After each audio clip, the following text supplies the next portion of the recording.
الله الفاتحة. بسم الله الرحمن الرحيم. الحمد لله رب العالمين الرحمن الرحيم مالك يوم الدين إياك نعبد وإياك نستعين اهدنا الصراط المستقيم صراط الذين أنعمت عليهم غير المغضوب عليهم ولا الضالين. بسم الله الرحمن الرحيم. ஆத்மாவின் சுமை சுமத்தப்படுவதில்லை. ஆத்மாவிற்கு அதன் சக்திக்கு மீறிய சுமையை ஒருபோதும் சுமத்துவதில்லைன்னு அல்லாஹ் சொல்றாரு. முதல்ல 286 வசனம் பார்ப்போம். அது ஒரு பிரார்த்தனையுடைய வசனம். கடவுள் எந்த ஒரு ஆத்மாவிற்கும் அதன் சக்திக்கு அப்பால் ஒருபோதும் சுமத்துவதில்லை. அது சம்பாதிப்பது அதற்குரிய வரவாகும், அத்துடன் அது செய்வது அதற்கு எதிரானதாகும். அல்லாஹ் எந்த ஒரு ஆத்மாவுக்கும் அது சக்திக்கு மீறிய சுமையை சுமத்துவதில்லைன்னு சொல்றாரு. அது சம்பாதிப்பது அதற்குரிய வரவாகும், அத்துடன் அது செய்வது அதற்கு எதிரானதாகும். நாமளாச்சும் அதை சம்பாதிக்கிறோம். சம்பாதிப்பது வரவாக இருக்கு, செய்யறது எதிரானதா இருக்குது. நாம செய்யறதுனாலதான் நமக்கு சுமை வந்து சேருதுங்கிறத நமக்கு மூலமா தெரிஞ்சு கிடைக்கும். இந்த பிரார்த்தனையை நம்ம செய்வோம். உங்கள் வெற்றிகரே, நாங்கள் மறந்து விட்டாலோ அல்லது தவறுகள் செய்து விட்டாலோ எங்களை கண்டனம் செய்து விடாதே. எங்கள் வெற்றிகரே, மேலும் எங்களுக்கு முன்னிருந்தோர் செய்ததைப் போல் உனக்கு எதிராக நிந்தனை செய்வதிலிருந்தும் எங்களை பாதுகாக்கிறாக. எங்கள் வெற்றிகரே, பாவங்களுக்காக வருந்துவதற்கு எங்களுக்கு மிகவும் பாவங்கள் செய்து கொண்டிருப்பதிலிருந்தும்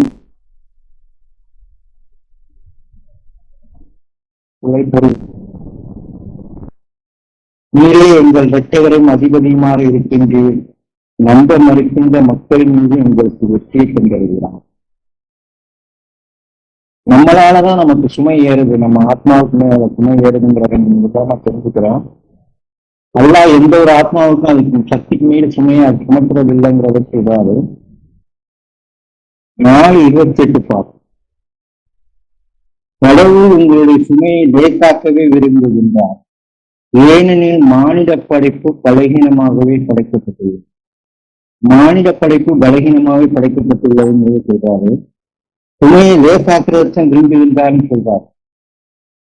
ஆக நமக்கு கொடுத்திருக்கிற அந்த கட்டளைகள்லாம் லேசானதா தான் இருக்கு அப்படிங்கிறத நம்ம உணர்ந்து கொள்ளலாம். நாம அவருடைய கட்டளைகளை பின்பற்றக்கூடியவங்களா இருக்கணும். அவருடைய வழிகாட்டலை ஏற்றுக்கொண்டு அவருடைய வழிகாட்டலின்பால் நடக்கக்கூடியவர்களா இருக்கணும். மாநில படைப்பு பலகீனமாக படைக்கப்பட்டிருக்குங்கிறது மூலமா சொல்றாரு. நம்ம பலகீனமாக படைக்கப்பட்டிருக்கோம். சுமையை லேசாக்கவே விரும்புகின்றால் நாமளா சுமையை சுமத்துக்கிற கூடாது அப்படிங்கிறதான் நம்ம தெரிஞ்சுக்கணும். 2:233 பார்ப்போம். விவாகரத்து செய்யப்பட்ட தாய்மார்கள் தங்களுடைய சிசுக்களுக்கு அந்த தந்தை அவ்வாறு விரும்பினால் 2 முழு வருடங்கள் பாவிக்க வேண்டும். அந்த தந்தை அத்தாய்க்கு உணவு மற்றும் உடுப்புகளை மீதமாக வழங்க வேண்டும். எவரொருவரும் அவருடைய சக்திக்கு அப்பால் சுமை சுமத்தப்படாது இருக்க வேண்டும். எந்த தாயும் அவருடைய சிசுவின் காரணமாக தீங்கிழைக்கப்படாது இருக்க வேண்டும். அன்றே அந்த தந்தையும் அவருடைய சிசுவின் காரணமாக தீங்கிழைக்கப்படாது இருக்க வேண்டும். அத்தந்தை இறந்துவிட்டால் அவருடைய வாரிசுதாரர் அந்த பொறுப்புகளை ஏற்றுக்கொள்ள வேண்டும். உரிய கலந்தாலோசனைக்கு பின்னர் அச்சிசுவின் பெற்றோர் பரஸ்பரம் பிரிந்துவிட ஒப்புக்கொண்டால் அவ்வாறு செய்வதன் மூலம் அவர்கள் எந்த தவறும் செய்துவிடவில்லை.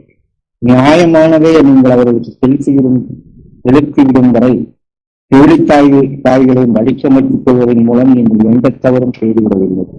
நீங்கள் கடவுளை கருத்தில் கொள்ள வேண்டும். மேலும் நீங்கள் செய்கின்ற ஒவ்வொன்றையும் கடவுள் பார்ப்பவராக இருக்கின்றார் என்பதை அறிந்தது.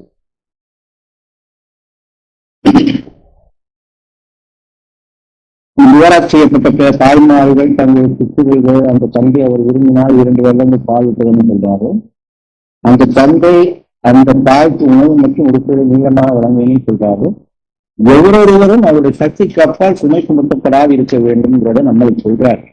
நாம என்ன செய்யணும்னா, நாம எந்த ஒரு ஆத்மாவுக்கும் நமக்கு எதிராக இருக்கிற ஆத்மாவுக்கு எந்த ஒரு ஆத்மாவுக்கும் சுமை சுமத்தக்கூடாது. இப்போ ஒரு வேலையோ இன்னமோ நம்ம ஒரு முதலாளியா இருக்கோம், ஒரு வேலையோ மற்ற எந்த விதமான இதை கொடுக்கும்போது அவங்களுக்கு எந்த அளவுக்கு சுமை சுமத்தப்பட வேணுமோ அந்த அளவுக்கு சுமை சுமத்தப்படணுங்கிறத நம்ம இங்க தெரிஞ்சுக்கணும்.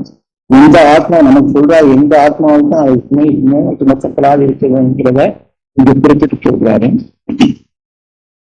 682 பார்ப்போம். கூடுதல் கட்டளைகளின் கணக்கிற்கு 682 அனாதைகளின் பணத்தை அவர்கள் கஷ்ட பிராயமடைகின்றவரை மிகவும் நன்னறியான முறையிலே என்று நீங்கள் தொடராகாது. நீங்கள் வணிகம் செய்யும் போது முழு எடையையும் முழு அளவையும் வீரத்துடன் நீங்கள் கொடுக்கிற வேண்டும். எந்த ஆத்மாவிற்கும் அதன் வலிமைகளுக்கு அப்பால் நாம் சுமத்துவதில்லை. நீங்கள் சாட்சி பகரும் போது உங்களுடைய உறவினர்களுக்கு எதிராக இருந்த போதிலும் நீங்கள் முற்றிலும் நீளத்துடன் இருக்க வேண்டும். கடவுளுடனான உங்களுடைய உடன்படிக்கையை நீங்கள் பூர்த்தியாக்க வேண்டும். இவை உங்களுக்கு அவருடைய கட்டளைகளாகவும் நீங்கள் கவனத்தை எடுத்துக் கொள்ளுகிறது. அல்லாஹ் நுட்பம் சொல்றாரு, அல்லாஹ் எந்த ஆத்மாவிற்கும் நான் சுமத்துறது இல்லை, அதன் சக்திக்கு அப்பா அப்படின்னு சொல்றாரு. அதை நம்ம புரிஞ்சுக்கிறணும். 7வது அத்தியாயத்தில் 42வது வருஷம்.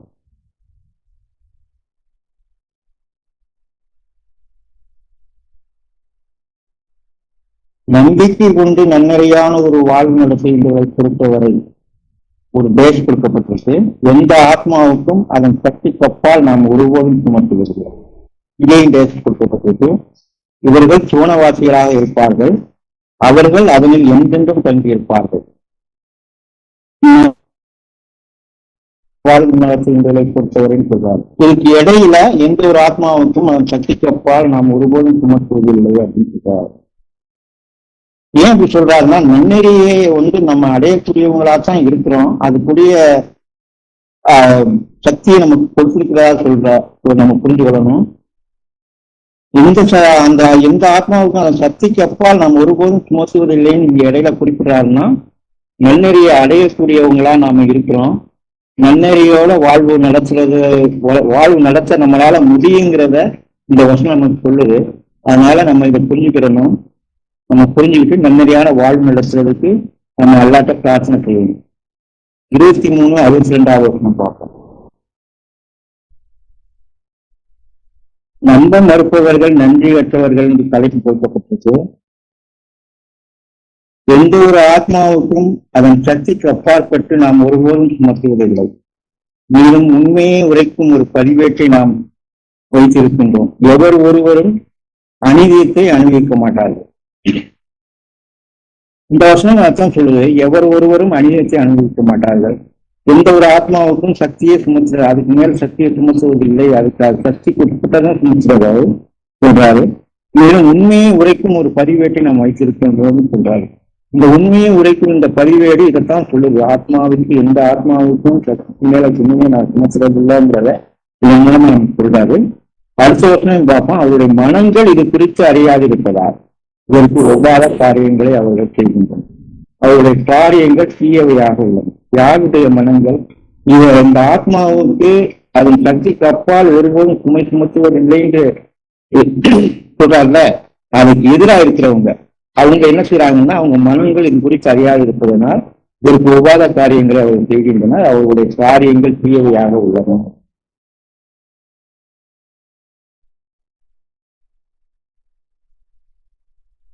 ரெண்டு 183 பார்ப்போம். 83, 283, 184, 185 இந்த 3 வசனமும் நோன்பு கால நோன்பு பற்றி சொல்லுது. நோன்பு இருக்க வலியுறுத்தப்படுகின்றது, மேலும் கலக்கப்படுகின்றது என்று அழைப்பு கொடுக்கப்பட்டிருக்கு. நம்பிக்கை கொண்டவர்களே உங்களைத்தான் உங்களுக்கு முன்னிருந்தவர்களுக்கு விதிக்கப்பட்டிருந்தவாறே உங்களுக்கும் நோன்பிருத்தல் விதிக்கப்படுகின்றது. நீங்கள் வீழ்ச்சியை அடைகின்றது. குறிப்பிடப்பட்ட நாட்கள் நோன்பிருத்தலுக்கென நியமிக்கப்பட்டுள்ளன. ஒரு நோயிலோ அல்லது பிரயாணத்திலோ இருந்தால் ஒரு சமமான எண்ணிக்கையுள்ள மற்ற நாட்களை கொண்டு பகரமாக்கிக் கொள்ளலாம். மிகுந்த சிரமத்துடனே அன்றில் நோன்பிருக்க இயன்றவர்கள் நோன்பை முடிக்கின்ற ஒவ்வொரு நாளுக்கும் ஒரு ஏழை மனிதருக்கு உணவளித்து ஈடு செய்து கொள்ளலாம். அதிகமான நன்னறியான காரியங்களை ஒருவர் தாமாகவே முன்வந்து செய்தால் அது மேலானதே ஆகும். ஆனால் நீங்கள் மட்டும் அறிந்திருந்தால் நோன்பிருப்பதே உங்களுக்கு சிறந்ததா. 185வது வருஷம். ரமலான் எனும் மாதத்தின் போதுதான் மனிதர்களுக்கு வழிகாட்டல், தெளிவான போதனைகள் மற்றும் சட்ட புத்தகத்தை வழங்குவதான இந்த குரான் வெளிப்படுத்தப்பட்டது. உங்களில் இந்த மாதத்தை காண்பவர்கள் அதை நோன்பிருக்க வேண்டும். நோயிலோ அல்லது பிரயாணத்திலோ இருக்கின்றவர்கள் அதே எண்ணிக்கையிலான மற்ற நாட்களை கொண்டு ஈடு செய்து கொள்ளலாம். கடவுள் உங்களுக்கு சௌரியத்தை விரும்புகின்றார், கஷ்டத்தை அல்ல. உங்களுடைய கடமையை நீங்கள் பூர்த்தி செய்யவும், உங்களுக்கு வழிகாட்டியதற்காக கடவுளை சிரிக்கவும், உங்களுடைய நன்றியர்களை வெளிப்படுத்தக்கூடும் என்பதற்காக. இந்த 185வது வசனம் என்ன சொல்லுதுன்னா, ரமலான் எனும் மாதத்தின் முதல் மனிதர்களுக்கு வழிகாட்டல், தெளிவான போதனைகள் மற்றும் சட்ட புத்தகத்தை வழங்குவதான இந்த குரான் வெளிக்கப்பட்டது. இந்த மாதத்தை காண்பவர்கள் அதில் நோன்பிருக்க வேண்டும். நோயிலோ அல்லது பிரயாணத்திலோ இருக்கின்றவர்கள் அதே எண்ணிக்கையிலான மற்ற நாட்களை கொண்டு ஈடு செய்து கொள்ளலாம். கடவுள் உங்களுக்கு சௌரியத்தையே விரும்புகின்றார், கஷ்டத்தை அல்ல. நோன்பு வைக்கிறது மூலமா சௌரியத்தையே விரும்புகிறார், கஷ்டத்தை அல்லன்னு சொல்றாரு. உங்களுடைய கடமையை நீங்கள் பூர்த்தி செய்யவும், உங்களுக்கு வழிகாட்டியதற்காக கடவுளை துதிக்கவும், உங்களை நன்றியர்களை வெளிப்படுத்தவும் கூடும் என்பதற்காக. 184வது வசனம் பார்த்தோம். குறிப்பிடப்பட்ட நாட்கள் நோன்பிருப்பதற்கென நியமிக்கப்பட்டுள்ளன. ஒருவர் நோயிலோ அல்லது பிரயாணத்திலோ இருந்தால் ஒரு சமமான எண்ணிக்கையுள்ள மற்ற நாட்களை கொண்டு பகரமாக்கிக் கொள்ளலாம். மிகுந்த சிரமத்துடனே அன்றி நோன்பிருக்க இயன்றவர்கள் நோன்பை முடிக்கின்ற ஒவ்வொரு நாளுக்கும் ஏழை மனிதருக்கு உணவளித்து ஈடு செய்து கொள்ளலாம். அதிகமான நிம்மதியான காரியங்களை ஒருவர் தாமாகவே முன்வந்து செய்தால் அது மேலானதே ஆகும். ஆனால் நீங்கள் மட்டும் அறிந்திருந்தால் நோன்பிருக்கவே உங்களுக்கு சிறந்ததாகும். என்ன சொல்றாருன்னா, குறிப்பிடப்பட்ட நாட்கள் நோன்பு இருக்கிறதுக்கு நமக்கு நியமிக்கப்பட்டிருக்கு. ஒருவர் நோயிலோ அல்லது பிரயாணத்திலோ இருந்தால் அது சமமான எண்ணிக்கையுள்ள நாட்களை கொண்டு நம்ம பகரமாக்கிக்கலாம்னு சொல்றாரு. மிகுந்த சிரமத்துடனே அன்றைக்கு நோன்பு இருக்க என்பவர்கள் நோன்பை இருக்கின்ற ஒவ்வொரு நாளுக்கும் ஒரு ஏழை மனிதருக்கு உணவளித்து ஈடு செய்து கொள்ளலாம்னு சொல்றாரு. இது ஒரு சலுகையும் கொடுக்கிறாரு. இந்த இடத்துல வயதானவர்கள், நோயாளிகள், மற்ற பலகீனமானவர்கள் இவர்களுக்கெல்லாம் ஒரு சலுகை கொடுக்கிறாரு. அதன் மூலமா நீங்க நோன்ப இருக்கின்ற ஒவ்வொரு நாளைக்கும் ஏழை மனிதருக்கு உணவளிக்கணும்னு சொல்றாரு. அதையும் நாம புரிந்து கொள்ளணும். ஆனால் நீங்கள் மட்டும் அறிந்திருந்தால் நோன்பிருத்திலே உங்களுக்கு சிறந்ததாகவும் சொல்றாரு. அதையும் நம்ம கவனிக்க வேண்டியதா இருக்கு. அல்லாத நம்மளுக்கு நோன்பு வைக்கிறதுக்கு உண்டான சக்தியை கொடுத்து நோன்பு வைக்கக்கூடியவங்களை ஒற்ற ஆக்கி வைக்கணும்னு அல்லாவுக்கு நாம் பிரார்த்தனை செய்வோம். 34. உங்களுடைய மனைவியை அடிக்காதீர்கள்னு தலைப்பு கொடுக்கப்பட்டிருக்கு. ஆண்கள் பெண்களுக்கு பொறுப்பாளிகளாக ஆக்கப்பட்டுள்ளனர். மேலும் கடவுள் அவர்களுக்கு குறிப்பிட்ட சில இயல்புகளை கொண்டு கொடை அளித்திருக்கிறார். மேலும் உணவு ஈட்டுபவர்களாக அவர்களை ஆக்கினார். இது கடவுளின் கட்டளையாக இருப்பதால் நன்னறியுடைய பெண்கள் இந்த ஏற்பாட்டினை ஓப்புடன் ஏற்றுக்கொள்வார்கள். மேலும் தங்களுடைய கணவன்மார்கள் அங்கு இல்லாத பொழுது கண்ணியப்படுத்துவார்கள். பெண்களிடமிருந்து கலகத்தை நீங்கள் உணர்ந்தால் முதலில் நீங்கள் அவர்களிடம் பேசி பார்க்க வேண்டும். பின்னர் படுக்கையிலிருந்து அவர்களை தள்ளி வைத்தல் போன்ற எதிர் நடவடிக்கைகளை நீங்கள் பயன்படுத்தலாம். பின்னர் கடைசியான ஒரு மாற்று வழியாக நீங்கள் அவர்களை அடிக்கலாம். அவர்கள் உங்களுக்கு கீழ்ப்படிந்தால் அவர்களுக்கு எதிராக வரம்பு உங்களுக்கு அனுமதி அளிக்கப்படவில்லை. கடவுள் மிகவும் உயர்ந்தவர், மேலதிகாரம் மிக்கவர். இந்த வசனத்தை ஆழ்ந்து சிந்திச்சு பார்த்தோம்னா, ஆண்கள் பெண்களுக்கு பொறுப்பாளிகளாக ஆக்கப்பட்டுள்ளதுன்னு சொல்றாரு. கடவுள் அவர்களுக்கு குறிப்பிட்ட சில இயல்புகளை கொண்டு கொடை அளித்திருக்கிறார். உணவு ஈட்டுபவர்களாகவும் இருக்கின்றான்னு சொல்றாரு.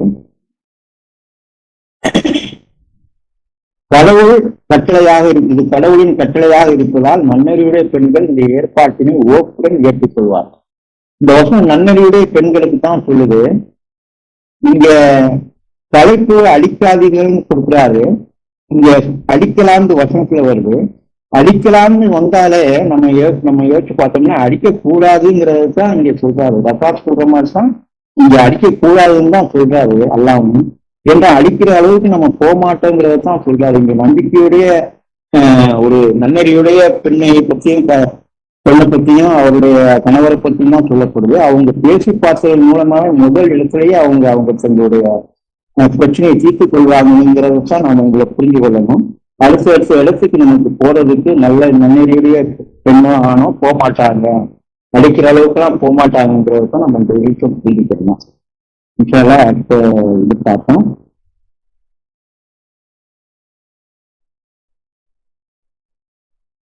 65:7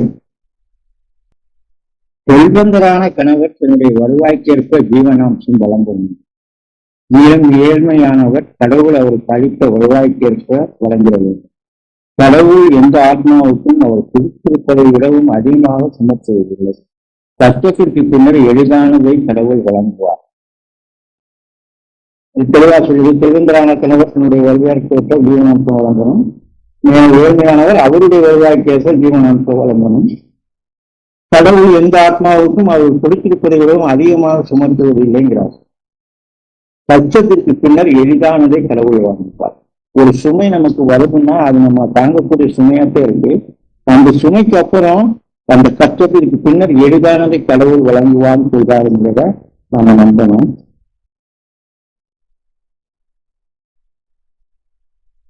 இது என்னன்னா நம்மளுக்கு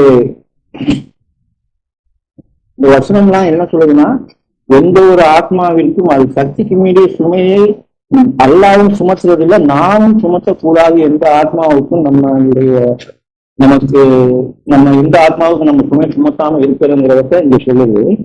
அல்லாஹ் நம்மளுக்கு அந்த யாருக்கும் கஷ்டம் கொடுக்கிறவங்க நம்மளை பாதுகாத்து நம்மளை விலக்கி வைக்கணும், அல்லாஹ் நம்மளுக்கு நல்லதை கொடுக்கணும்னு நம்மகிட்ட பிரார்த்தனை செஞ்சு இந்த வாய்ப்புக்கு நன்றி எடுத்த அல்லாவுக்கு நன்றி சொல்லி முடிக்கிறேன்.